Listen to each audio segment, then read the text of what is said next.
दिखाई नहीं दे सकती। हम दुनिया को तो देख लेते हैं, लेकिन अपने घर में क्या हो रहा है वो नहीं देख पाते कई बार, जो देखना बहुत ज़रूरी है। और यहाँ पर तमाम जो हमारे वैज्ञानिक यहाँ पर आए हैं, मैं समझता हूँ कि हिमालय तो भारत के लिए, पूरी दुनिया के लिए जरूरी है, और हिमालय सबकी चिंता का विषय है। पर्यावरण अब आम आदमी इतना जागरूक हुआ है पिछले कुछ दिनों में, मैं कह सकता हूँ पिछले 4-5 सालों में, विशेष कोरोना के बाद, और जो बीच का जो पिछला साल जो घटनाक्रम जो चला, लोगों में बहुत ज़्यादा जागृति आई है। अब उस जागृति को कैसे हम कर्म के रूप में, कार्य के रूप में अपनाने के लिए इस ढंग से हम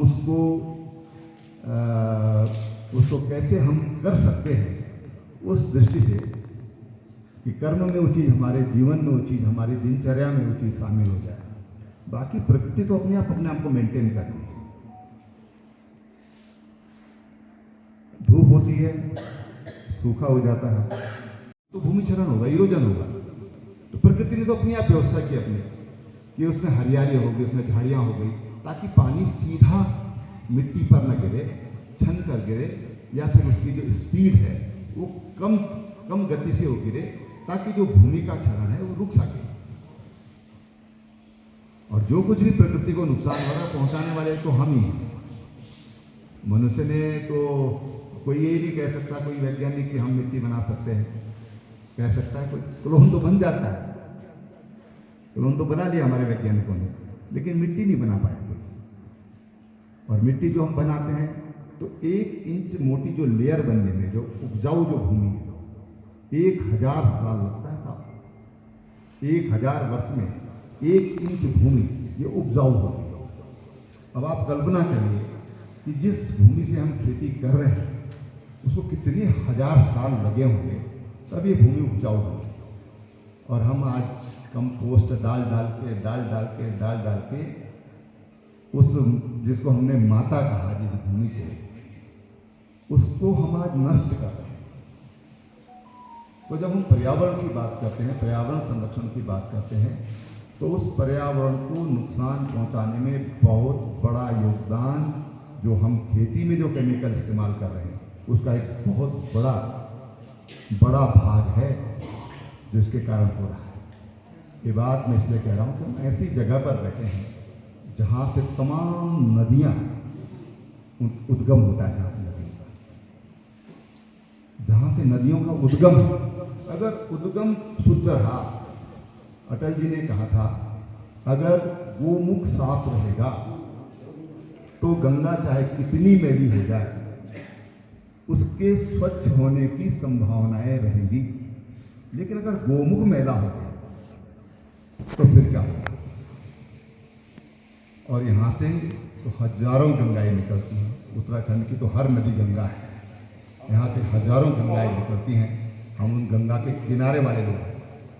हम कहते हैं कि हम गंगा के मायके के लोग हैं, हम यमुना के मायके के लोग हैं, हम कालिंदी के मायके के लोग हैं, हम शारदा और काली नदियों के मायके के लोग हैं। वो हमारी बेटी है, हमारी बहन है।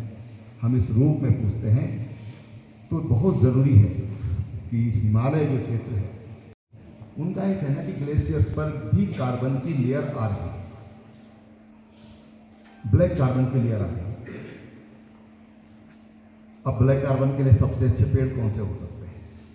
तो हमारे जो ऋषि मुनि थे वो जानते थे इस चीज को।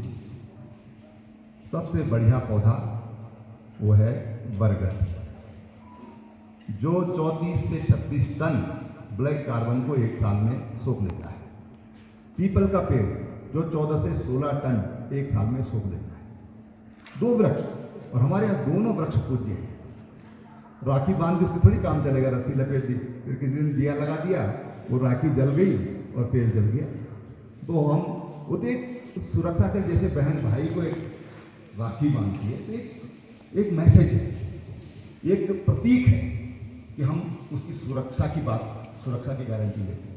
इसी तरह से ये जो हमारे वृक्ष हैं, इन वृक्षों में सबसे ज़्यादा जो इस ब्लैक कार्बन के लिए जिसको इस हिमालय की ज़रूरत है वो बरगद और पीपल के पेड़ों की जरूरत है। मैडम पिछली बार हम लोगों ने शायद 2021 की बात होगी, हम लोगों ने 1 लाख पेड़ लगाए और किसी से 1 पैसा चंदा नहीं दिया। सारे पौधे हम लोगों ने आपस में इकट्ठा करके अपने वाहनों से लेकर के, और हम भविष्य बद्री तक वहाँ तो फिर पीपल नहीं लगा सकते थे, लेकिन वहाँ पर हमने भोजपत्र का पेड़ लगाया। वहाँ से मैं आया उत्तरकाशी हरसिल से, तब हमने वहाँ पर लगाया, लेकिन एक संदेश देने की कोशिश की। क्यों इसलिए लगाए, एक तो बरगद और पीपल के हमारे समाज में धारणा क्या इसको लगाना नहीं, तो बहुत सारे लोग बुरा मानते हैं बरगद और पीपल का पेड़, ये भी है, लेकिन घर के आसपास नहीं लगाना चाहिए, मैं भी कहता हूँ। लेकिन जंगल में जहाँ भी जगह मिलती है, अगर हम बरगद, जो हमारे जितने पानी के स्रोत हैं हमारे पुरखों ने वहाँ पर पीपल के पेड़ लगाए। जितने आप पानी पुराने देखिए, आप जो भी हमारे पानी के सोर्स है वहाँ पर पीपल के पेड़ लगाए। जहाँ पर हमारा मंदिर है, कोई हमारा धार्मिक स्थान है, वहाँ पर बरगद के पेड़ लगाए, और इतना ईजी लग जाते हैं दोनों पेड़, बड़ी आसानी से लग सकते हैं। तो जब हम जब पर्यावरण की बात करते हैं, तो ये तो बहुत, जिसको सामान्य व्यक्ति भी समझता है, मैं समझता हूँ कि हर व्यक्ति ये तय कर ले कि हमने भाई अपने परिवार के नाम पे हर वर्ष 1 पेड़ लगाए। आप घर के अंदर हैं तो आप फलदार पेड़ लगाइए, घर के बाहर है तो आप बड़े ऐसे वृक्ष लगाइए जो बड़े आकार के, जो लंबा लाइफ जो चलते हैं, 300 साल, 400 साल, 500 साल, ऐसे जो पेड़ हैं, ऐसे पेड़ों को अगर हम लगाएंगे तो मैं समझता हूँ कि ये हम लोगों का, या जो आम व्यक्ति जो अणुप्रयास बोलते हैं, अणुप्रयास, वो अणुप्रयास हम लोग उसको बड़ी इजीली कर सकते हैं। दूसरी बात, पेड़ लग जाते हैं, लेकिन संरक्षण कैसे हो? लाखों पेड़ लगते हैं, क्या कोई ये गारंटी दे सकता है जो पेड़ लगा रहे हैं कि हाँ भाई आप 3 साल बाद मेरे पास आइए, मेरा लगाया हुआ ये जंगल है?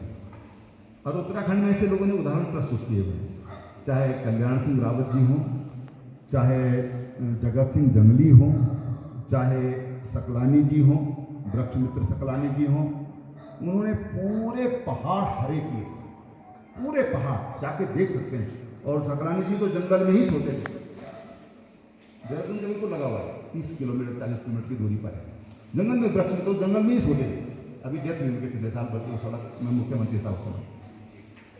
तो ऐसे लोग हमारे यहाँ हुए हैं। अब यहाँ उत्तराखंड में, यहाँ चमोली जिले में रेणी गाँव है, जहाँ तपोवन की बात कर रही थी, जहाँ पर गर्म पानी के सोर्स हैं, बहुत गर्म पानी, मतलब